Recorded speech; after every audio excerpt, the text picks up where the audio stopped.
Salut à tous, je vous retrouve aujourd'hui, on m'a posé une question, on m'a dit Mehdi, qu'est-ce que tu penses des ventes aux enchères?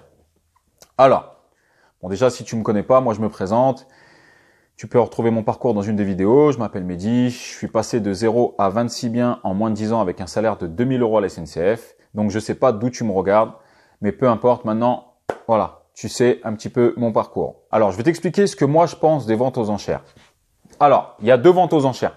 Déjà, il y a les ventes aux enchères sur des biens occupés et des biens libres. Forcément, les ventes aux enchères où tu feras des meilleures affaires, ce sont sur les biens occupés.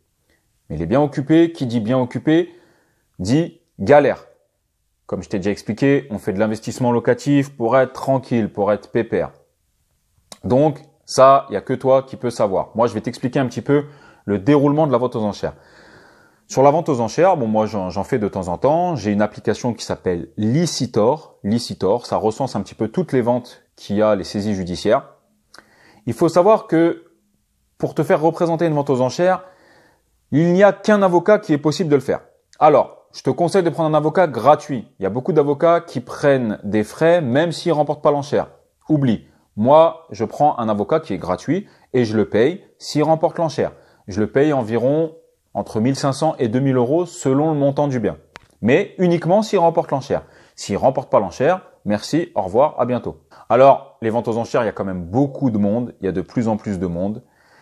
Parce que effectivement, il y a de bonnes affaires à faire. Mais comme je t'ai dit, tu prends le bien dans l'état auquel il se trouve. Il n'y a aucun recours, rien du tout. Comment ça se passe? Il y a un bien qui est mis en vente, soit occupé, soit libre. Personnellement, je te conseille de prendre un bien libre d'occupation, tu seras quand même beaucoup plus tranquille. Ou alors, si tu prends un bien occupé, je te conseille en amont de négocier un arrangement avec la personne, un arrangement financier pour qu'il parte au cas où tu remportes l'enchère. Comment ça se passe une enchère? Donc, il y a un jour de visite bien défini. Vous êtes une dizaine à visiter. À partir de là, il y a une date qui est fixée au tribunal de grande instance. Tu y vas, tu te fais représenter par ton avocat. Tu dois fournir à ton avocat un chèque de consignation d'à peu près 10%, entre 10 et 20% du montant du bien. C'est indiqué dans la feuille de vente le montant de consignation à mettre à l'ordre de la CARPA le jour de la vente. C'est indiqué dans la feuille de vente. Ensuite, je te conseille de bien regarder le cahier des charges. Bien regarder les frais qu'il va y avoir. Il y a des frais en sus. Il y a des frais de notaire parce que le notaire, il a bossé un peu. Il y a des frais souvent du créancier. Voilà, je te conseille de vraiment bien regarder tous les frais. Généralement, tu as à peu près, c'est une fourchette entre 10 et 20% de frais en plus par rapport au prix d'adjudication. Mais effectivement, il y a des bonnes affaires à faire. Par contre, je te conseille de te mettre une limite à ne pas dépasser. Souvent, tu es dans l'euphorie, l'autre avec toi, il fait la bagarre, tu le prends un peu mal, style fierté.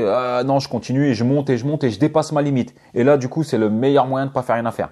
Parce qu'il faut savoir que dans les ventes aux enchères, tu as 2 mois pour payer juste après et pas un jour de plus. Si tu as des jours en plus, tu as des pénalités. Et il n'y a pas de j'ai pas eu mon prêt, ouais mais non, ouais mais ceci, ils veulent rien savoir. Tu payes. C'est pour ça qu'il faut absolument que tu aies déjà soit la liquidité, soit que vraiment tu aies un accord de principe via ton banquier. Et même avec l'accord de principe via le banquier, moi, j'ai du mal à leur faire confiance. Ils peuvent te donner un accord le lundi, le mercredi, il n'y a plus d'accord et vice versa. Voilà, il faut vraiment que tu sois sûr que tu sois en capacité de payer le bien. 2 mois après, c'est fini, il faut que tu payes. Je te rappelle que tu prends le bien dans lequel il se trouve. Mais effectivement, il y a moyen de faire des affaires.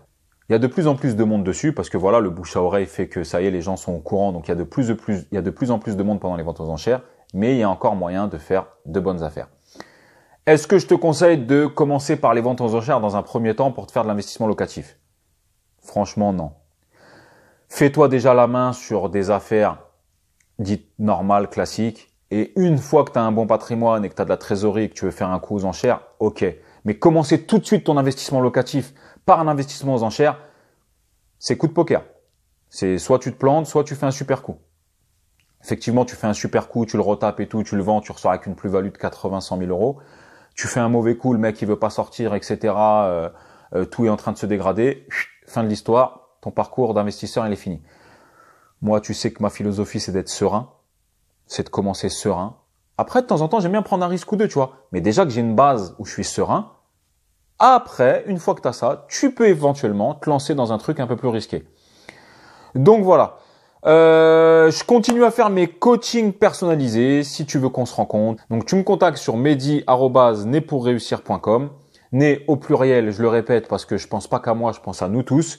Et du coup, on se rencontre. Si tu as déjà un projet en cours, je te dis ce que j'en pense avant que tu signes. Et on sait jamais que tu me fasses une catastrophe. Donc je te dis vraiment ce que j'en pense. Je te calcule les chiffres, rentabilité, etc. La fiscalité adoptée. Et je te dis ce que j'en pense. Ou alors, si tu comptes faire de l'investissement locatif mais que tu ne sais pas comment commencer, tu sais pas comment présenter le dossier à la banque ou tu n'as pas de courtier, etc. Pareil, je te rencontre et on discute de tout ça et je te donne une stratégie à adopter, laquelle pour moi sera la meilleure. Donc tu m'envoies un mail sur mehdi@nepourreussir.com au pluriel, né, et on peut se rencontrer. N'hésitez pas à me poser des questions, on se retrouve bientôt. J'espère que vous avez la patate, j'espère que tout va bien pour vous et je vous dis à très bientôt. Ciao!